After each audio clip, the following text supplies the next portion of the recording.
In this video, we're going to take a look at 5 maps over the course of 36 years, from 1984 until 2020, and we'll examine some larger trends for humanity and planet Earth. We're going to do this looking at satellite images from Google Earth Pro. This is free software, and I've put a link in the description if you want to download it. I'm going to start by unchecking these 2 boxes on the left. Climate change doesn't respect national borders, so let's ignore them for now. And then we'll go up to the menu and hit View, and then click on Sidebar and get rid of the controls on the left. The Sahara Desert is technically the 3rd largest desert on Earth after the Antarctic and Arctic deserts. But it's growing year by year, day by day, as desertification encroaches farther southward. We're going to take a look at the Sahel, which is the region just below the Sahara Desert and above the African savannas. If we go back to the View tab and click on Historical Imagery, we'll see a time slider in the upper left where we can compare today's satellite images with the past. So let's click on the earliest time, 1942. There were no satellites in 1942, so I'm not really sure what this image is supposed to represent. Technology and the continent has changed. Today, the population of Africa is more than 7 times as much as it was in the early 1940s, and climate change and deforestation have changed the surface of Africa. As we click forward in time through the 1970s, you'll see a few special squares pop up. We'll leave them alone in this video, but if you want, you can examine them on your own if you download Google Earth Pro. And you can see here the image source at the bottom is from NASA and the US Geological Survey. But once we get to 1984 and all the way through 2020, the image source becomes Landsat Copernicus. These are the images we'll look at. I've done some editing and cut out all the image loading times here and prepared this quick time lapse. It runs on loop 4 times.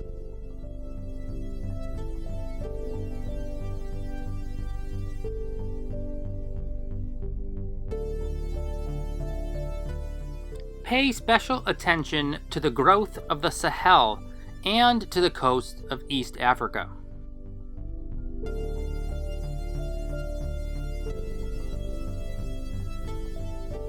Now we'll watch it again, but this time we'll watch it forward once, then once in reverse, and then again for a second time.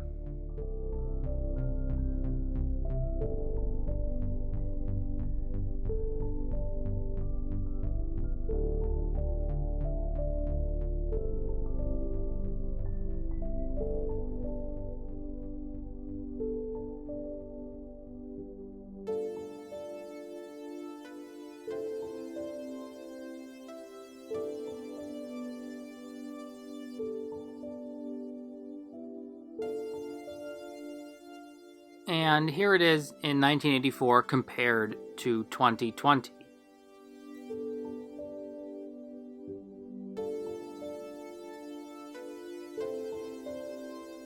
Next, we're going to take a look at a map of the Middle East. But before we do that, let's take a look at all of Africa in a comparison 1984 to 2020.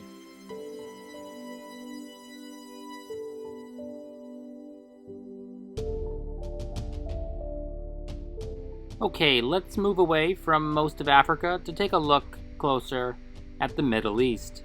I'll turn on the borders just for a second so you can orient yourselves a little better. Specifically, I want you to keep your eyes on the Nile River Delta and also the Levant, that is to say the eastern coast of the Mediterranean Sea, sometimes called the Holy Land, and also the mountains of northwestern Iran. And also look at the lakes in Iraq and that pale lake in northwest Iran. Some of those bodies of water are going to shrink as a result of dams upriver and the gradual aridification brought on by global warming. And if you're interested, here's the satellite image from 1972. Once again, this one is from NASA and the US Geological Survey, and not from Landsat Copernicus, so it's not great for our comparison. As you can see, the coloration is way different. We'll start in 1984 and go through these time lapses a few times and then a few times in reverse.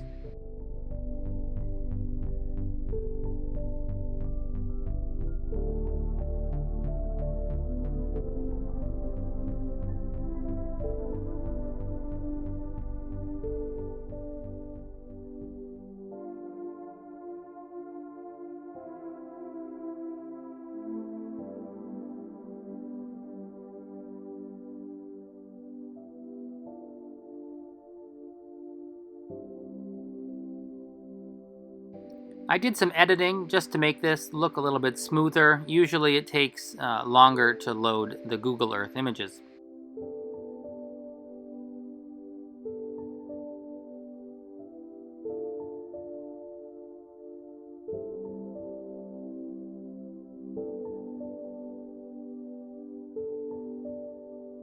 For our third map, we're going to look at Brazil, specifically the Amazon rainforest and how it's been deforested over the past 37 years. Everywhere on the map in dark green is thickly wooded forest. Everything in light green is not. The Amazon has lost about 15% of its total rainforest in the last 40 years. The vast majority of this deforested land is used for cattle farming, but some of it is used for growing soy, palm oil, and other crops.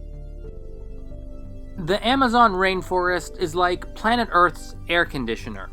Not only does it produce a huge amount of oxygen, it's also responsible for rainfall in the area and beyond. Scientists believe that we are quickly approaching a tipping point that will reduce the rainfall in the region and irreversibly transform the Amazon into a savanna-like climate. This would be a disaster. You're looking at the 1969 map right now. As with the previous time lapses, we'll watch it a few times on loop and then a couple times in reverse, starting in 1984.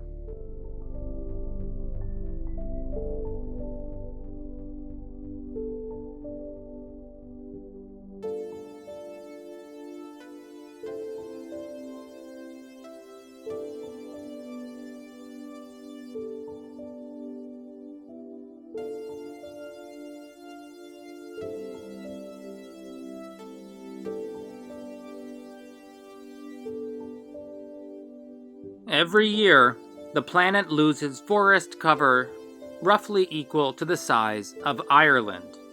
10% of this is from the Amazon rainforest.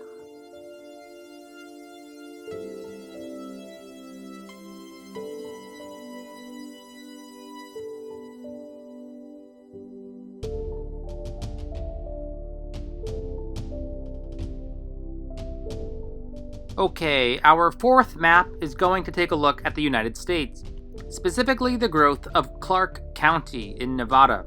This is the county that includes Las Vegas and its surrounding suburbs. From 1984 to 2020, Clark County quadrupled in population to almost 2.3 million. Nearby Lake Mead on the Colorado River has dropped 140 feet since 2000, and it is still dropping. This is obviously due to the growing demand for water among nearby residents, as well as long-term climate change effects, drought, and so on. Let's get going. In the 1960s and 70s, we don't have very much satellite images for those, so we'll just sort of skip those and jump right to the time lapse.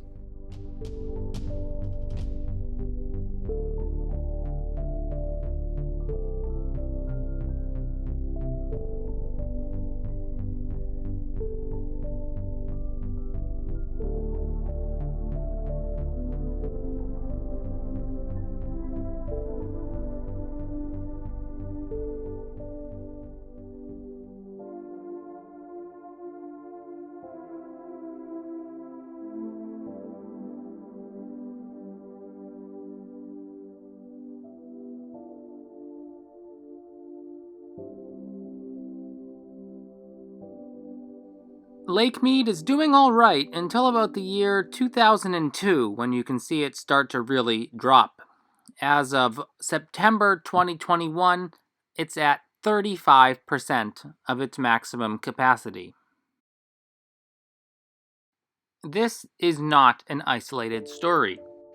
The last map we'll look at today is going to focus on China. How could we not mention the extraordinary growth that China has experienced in the last 36 years?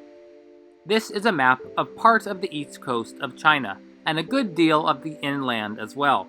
We're going to take a look at the unprecedented urbanization of the landscape here. Today, China has more than 100 urban areas with more than 1 million people living in them, and you'll see them expand like spider webs in the time lapse here. We'll watch it a few times forward, then a couple times in reverse like the last ones. Let's get started. Here it is in 2020, and here it is in 1984. Let's watch the time lapse.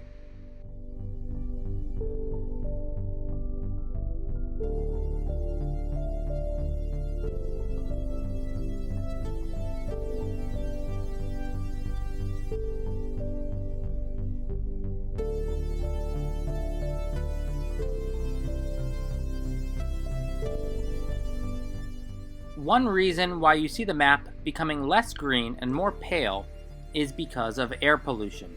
They cut down a lot of trees to build their giant cities, but the smog has obscured the colors a bit.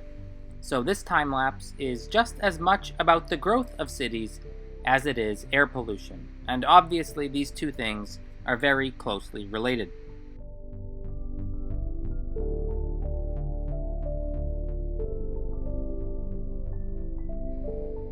Now, if we pull out from China a little bit and turn off those cities and borders, let's zoom out a little bit more. We're just going to show a quick compare and contrast before and after. Here we are in 2020, and this is supposedly 1935, but there were no satellites then, there was no NASA, so I'm not really sure when that image is supposed to be. And if we jump now to 1985, back to Landsat Copernicus, and now looking at 2019. Here it is in 1984, and back to 2019, 2020. Just so you can get a little bit better of a picture. If we zoom out even more, and we reorient ourselves away from Asia towards Eurasia, we're at 2020 here, and now 1981, 1986, and to 2019, 1984, 2020. Let's take a look at that again. 1984, 2020, 1984,